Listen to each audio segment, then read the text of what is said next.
नमस्कार, स्वागत है आपका उत्तराखंड की खबरों में। मैं हूं आपके साथ सुमन पाल। राष्ट्रपति रामनाथ कोविंद रविवार को 2 दिन के दौरे पर हरिद्वार में पतंजलि योग पीठ पहुंचे और पतंजलि पहुंचकर राष्ट्रपति रामनाथ कोविंद ने योग गुरु बाबा रामदेव और आचार्य बालकृष्ण से मुलाकात की और जिसके राष्ट्रपति पतंजलि विवि के दीक्षांत समारोह में शामिल हुए और इस दौरान ही उन्होंने डिग्री पाने वाले छात्र छात्राओं को शुभकामनाएं भी दी, उनके उज्जवल भविष्य की कामना भी की है। राष्ट्रपति रामनाथ कोविंद ने कहा कि 10 से 15 साल पूर्व भारत में योग को एक तपस्या माना जाता था। ऐसे लोग समझते थे कि सन्यासी ही योग कर सकते हैं, लेकिन स्वामी रामदेव ने योग की परिभाषा को बदल दिया है। आज चाहे कोई भी व्यक्ति चाहे हो, वो रेलवे स्टेशन या कहीं प्रतीक्षा के कक्ष में बैठा हो, वो अनुलोम विम कर सकता है। और इसके साथ उन्होंने कहा कि पतंजलि समूह के ही शिक्षण संस्थान में भावी पीढ़ी को राष्ट्र निर्माण के लिए तैयार किया जा रहा है, जिससे भारतीयता का भी विकास हो रहा है। विश्व का सबसे बड़ा कोरोना टीकाकरण अभियान सफलतापूर्वक चल रहा है।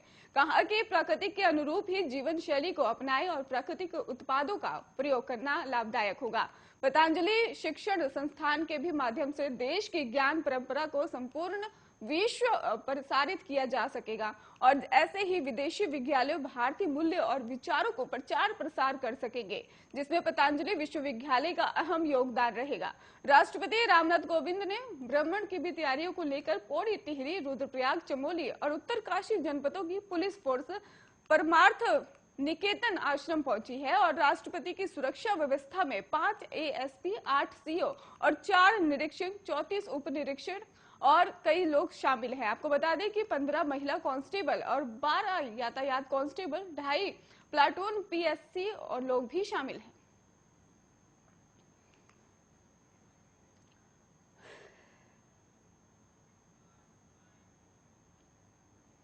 उत्तराखंड की सियासत में पहली बार सभी 70 सीटों पर चुनाव लड़ने का ऐलान कर चुकी आम आदमी पार्टी का दावा है कि वह ट्रिपल सी के फॉर्मूले पर प्रत्याशियों को चुनाव मैदान में उतारेंगी। प्रत्याशियों को लेकर पार्टी की ओर से विधानसभा क्षेत्रों में नियुक्त प्रभारियों की परफॉर्मेंस पर भी ध्यान दिया जाएगा। फिलहाल प्रत्याशी तय करने में आप पार्टी बीजेपी कांग्रेस में एक कदम आगे है। आपने कर्नल अजय कोठियाल को मुख्यमंत्री का चेहरा बनाते हुए उन्हें गंगोत्री से चुनाव लड़ने का ऐलान किया है और प्रदेश में 2022 के चुनाव को लेकर आम आदमी पार्टी 31 विधानसभा क्षेत्रों में प्रभारी नियुक्त कर चुकी है। विधानसभा क्षेत्रों में संगठन को मजबूत करने के साथ ही पार्टी की नीतियों को आम लोगों तक पहुंचाने की जिम्मेदारी गई है और अपने अपने विधानसभा क्षेत्रों में प्रभारियों के काम और जनता में पहचान पर परफॉर्मेंस देखी जाएगी, जिसके बाद ही पार्टी चुनाव मैदान में उतारेगी। और इसके साथ ही पार्टी ने टिकट के लिए भी ट्रिपल सी की मानक भी रखे हैं, यानी जिसे टिकट दिया जाएगा उस पर करप्शन और कम्युनल का भी दाग नहीं होना चाहिए, यानी कि प्रत्याशी भ्रष्ट, आपराधिक और सांप्रदायिक पृष्ठभूमि ना हो। हाल ही में दिल्ली के उप मुख्यमंत्री मनीष सिसोदिया ने उत्तरकाशी दौरे पर पार्टी नेता अजय कोठियाल को भी कर्नल अजय कोठियाल को गंगोत्री सीट से प्रत्याशी घोषित किया था और वहीं दिल्ली के मुख्यमंत्री अरविंद केजरीवाल ने कोठियाल को 2022 के चुनाव में मुख्यमंत्री पद का प्रत्याशी किया है। नेहरू पर्वतारोही संस्थान में भी प्राचार्य रहते हुए कोठियाल ने उत्तरकाशी जिले में काफी काम किया है।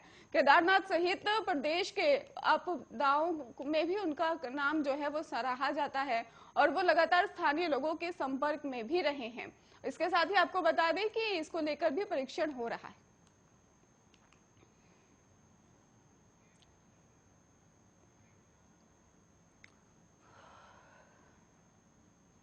कांग्रेस के राष्ट्रीय महासचिव प्रियंका गांधी ने यूपी चुनाव में लड़की हूं, लड़ सकती हूं का नारा देते हुए विधानसभा चुनाव में 40% सीटें महिलाओं के नाम आरक्षित करने की बात करके विपक्ष के सामने उत्तराखंड में कांग्रेस की मुश्किलें बढ़ा दी हैं। दरअसल तराई के 21 वर्षीय के इतिहास में ही एक भी महिला उम्मीदवार यहां से जीत हासिल नहीं कर सकी है। ऐसे में 40% महिलाओं को टिकट देने का दाव चलने में उत्तराखंड कांग्रेस भी बचना चाहेगी और कांग्रेस नहीं, अगर ये दाव चला तो विपक्ष के लिए भी टिकट बांटने में मुश्किल आने तय है। और उत्तराखंड के बाद ही पहली बार 2002 के विधानसभा चुनाव में भाजपा का सितारगंज सीट से बिना आर्य और खटीमा के सुषमा राणा और चुनावी समर में उतारा था और दोनों ही उम्मीदवार जीत हासिल नहीं कर सकी। ये वजह रही कि 2007 के विधानसभा चुनाव में ही उक्रांत छोड़कर किसी भी दल ने यहाँ की 9 सीटों से महिला प्रत्याशियों को टिकट देने का जोखिम नहीं उठाया। उत्तराखंड क्रांति दल ने ही काशीपुर सीट से रेखा चौधरी को टिकट दिया, लेकिन वो अपनी जमानत भी नहीं बचा पाई थी। और इधर यूपी में ही कांग्रेस की कमान संभाल रही प्रियंका गांधी वाड्रा ने यूपी में 40% महिला उम्मीदवारों को लड़ाने का दांव खेलकर उत्तराखंड की सियासत में भी महिलाओं की भागीदारी बढ़ाने के मुद्दे को बल दिया है।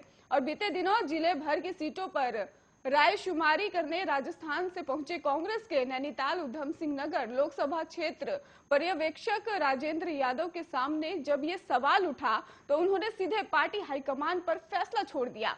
इससे लगता है कि कांग्रेस हाईकमान पूरी तरह से यूपी की तरह उत्तराखंड में भी प्रियंका गांधी वाड्रा के लड़की हूं लड़ सकती हूं के नारे को बुलंद कर सकती है।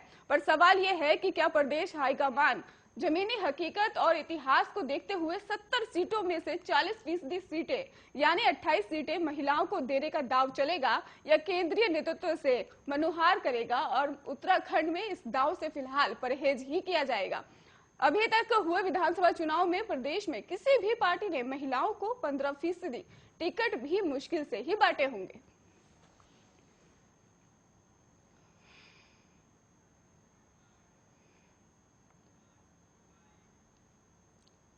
उत्तराखंड के पूर्व सीएम हरीश रावत ने सोशल मीडिया पर जरिए ही बीजेपी सरकार पर जमकर हमला बोला है।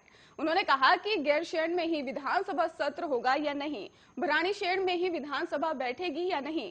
सरकार कभी हाँ कर रही है, कभी ना कर रही है।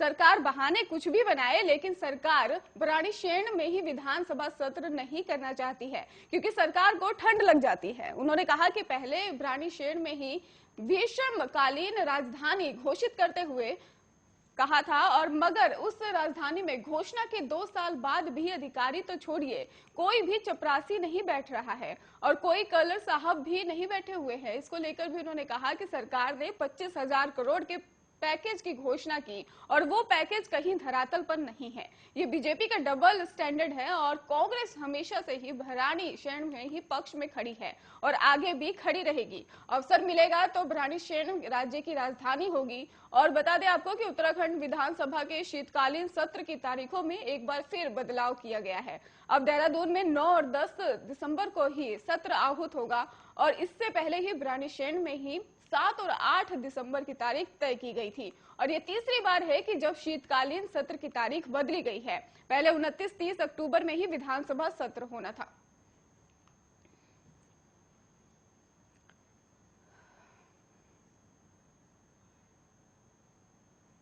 उत्तराखंड विधानसभा चुनाव नजदीक है, ऐसे में पूर्व सीएम हरीश रावत हरिद्वार में खासा सक्रिय दिखाई दे रहे हैं।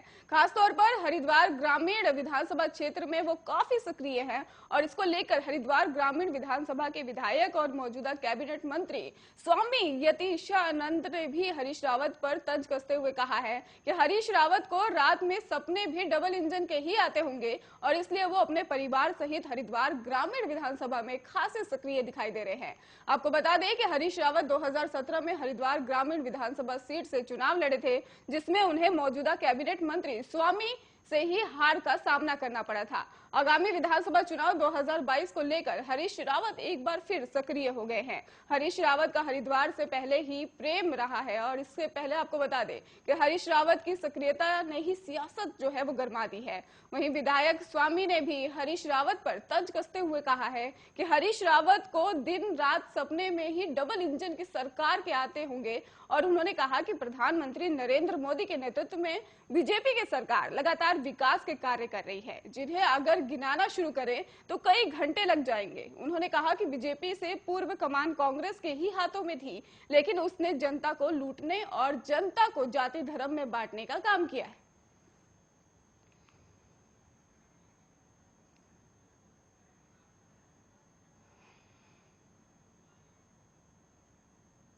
मेरे जीवन में प्रभु राम का बड़ा महत्व है। उनकी कृपा से ही मैं आज इस मुकाम पर हूँ। रामनगर पहुंचकर मुझे बेहद खुशी हो रही है क्योंकि शहर भी श्री राम के नाम पर ही है। ये बात अभिनेता रजा मुराद ने कही है। वो छोटी आपको बता दें कि वो छोई में मौजूद हनुमान मंदिर में ही परिसर में एक दुकान का उद्घाटन करने पहुंचे थे।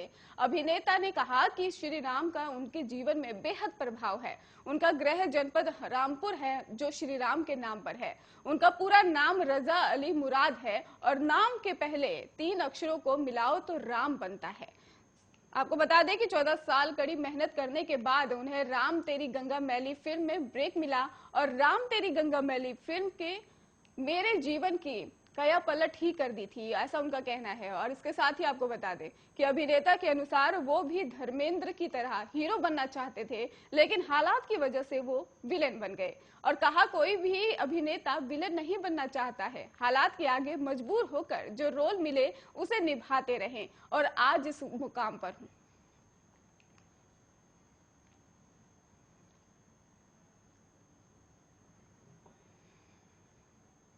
अभी 3 जवानों को एमएच में भर्ती कराया गया है। स्वास्थ्य विभाग पूरे मामले की जानकारी ले रहा है। ये पता लगाया जा रहा है कि उक्त संक्रमित जवान बाहर से लौटे हैं या ये मामले से जो है फ्लू क्लिनिक में आए हैं। जिला सर्विलांस अधिकारी डॉक्टर राजीव दीक्षित ने भी बताया है, इसकी पुष्टि कर दी है उन्होंने। और उन्होंने कहा कि कोरोना के लगातार आ रहे नए वेरिएंट को देखते हुए ही देहरादून में भी शासन प्रशासन ने चिकित्सालय जांच की सुविधाओं में और विस्तार देना शुरू कर दिया है। जहां राजकीय दून मेडिकल कॉलेज का टीचिंग दून अस्पताल प्रशासन मरीजों के इलाज को लेकर अलर्ट हो गया है, वहीं दून मेडिकल कॉलेज की लैब में भी जीनोस को लेकर भी जांच शुरू कर दी गई है। इससे पहले जीनोम में भी जांच के लिए सैंपल दिल्ली भेजे जा रहे हैं।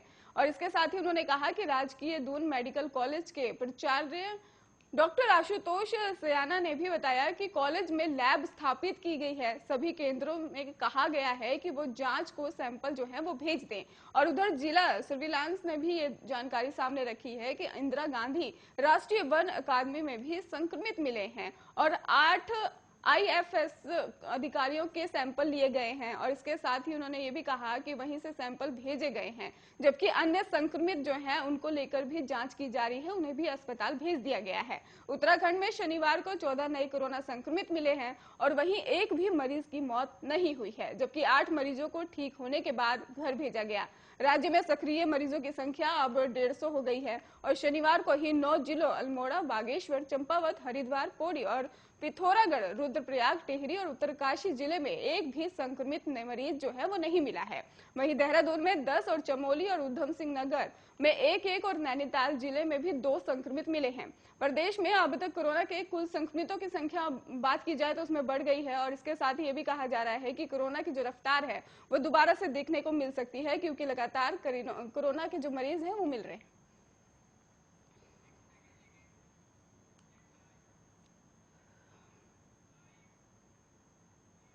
उत्तराखंड में बीजेपी विधानसभा चुनाव के लिए पूरी ताकत के साथ मैदान में उतर आई है, तो वहीं कांग्रेस और आम आदमी पार्टी भी कमर कस चुकी है। वाद विवाद और जुबानी जंग की तीखी होती जा रही है, पर आखिर कौन देवभूमि की गद्दी पर काबिज होगा यह आगामी विधानसभा चुनाव में ही पता चल पाएगा। देखिए ये खास रिपोर्ट।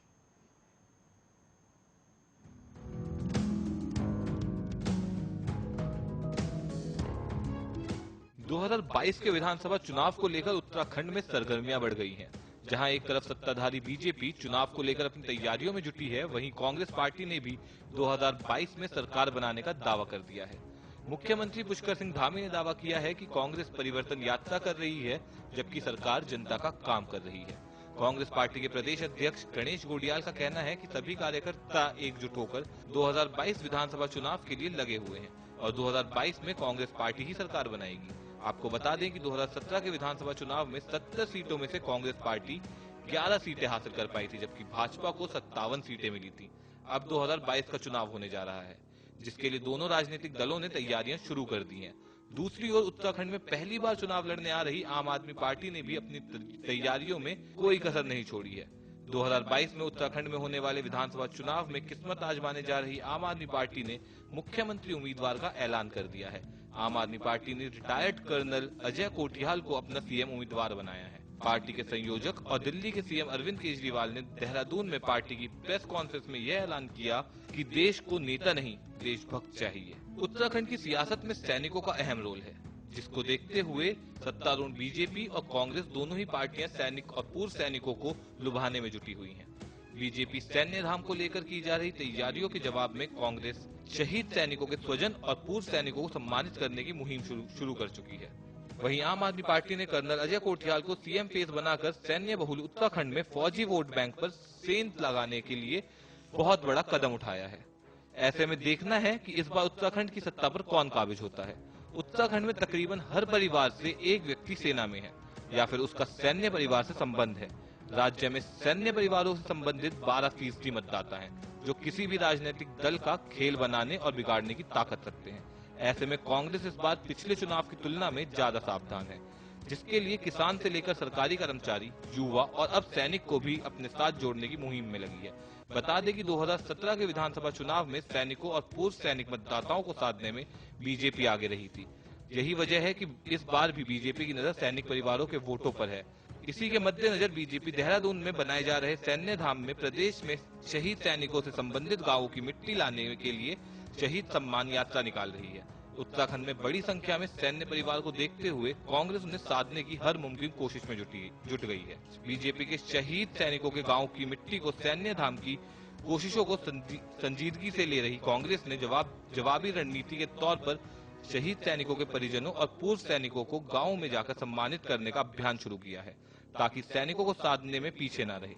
पूर्व मुख्यमंत्री और प्रदेश कांग्रेस चुनाव अभियान समिति अध्यक्ष हरीश रावत, कांग्रेस प्रदेश अध्यक्ष गणेश गोडियाल और नेता प्रतिपक्ष प्रीतम सिंह समेत पार्टी के बड़े नेता इस अभियान को जोर शोर से चला रहे हैं।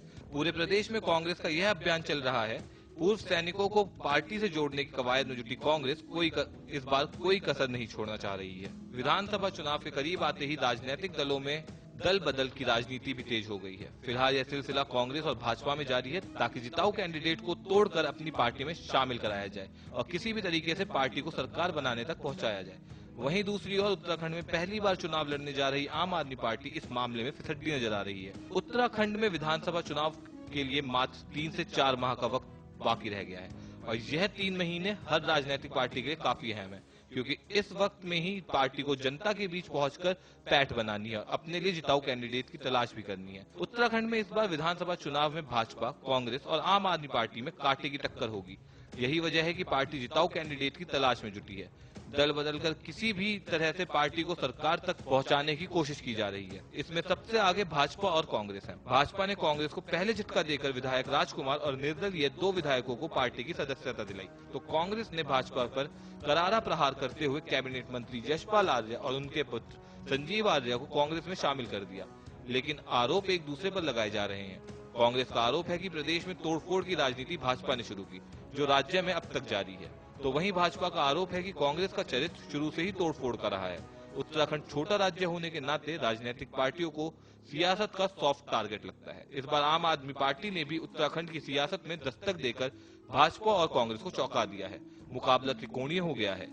आम आदमी पार्टी शुरू से ही यह दावा करती रही है कि उनके संपर्क में भाजपा और कांग्रेस के कई विधायक हैं, लेकिन आज तक आम आदमी पार्टी में एक भी बड़ा चेहरा शामिल नहीं हो पाया। हालांकि प्रदेश प्रभारी दिनेश मोहनिया का कहना है कि जो नेता CCC के फॉर्मूले पर खरा उतरेगा उसको पार्टी में शामिल कराया जाएगा। उनका कहना है कि दल बदल की राजनीति भाजपा और कांग्रेस को करनी आती है, जो एक दूसरे पार्टी के भ्रष्ट नेताओं को पार्टी में शामिल करके पाक साफ मान देते हैं। कौन काबिज होगा 2022 में देवनागरी की गद्दी पर, ये तो उत्तराखंड के मतदाता ही तय करेंगे। अब 2022 के विधानसभा चुनाव नजदीक हैं।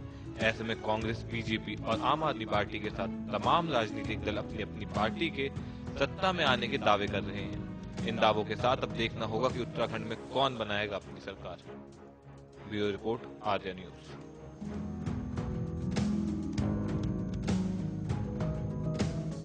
फिलहाल के लिए उत्तराखंड की खबरों में इतना ही। आगे की खबरों के लिए आप जुड़े रहिए आर्या न्यूज के साथ।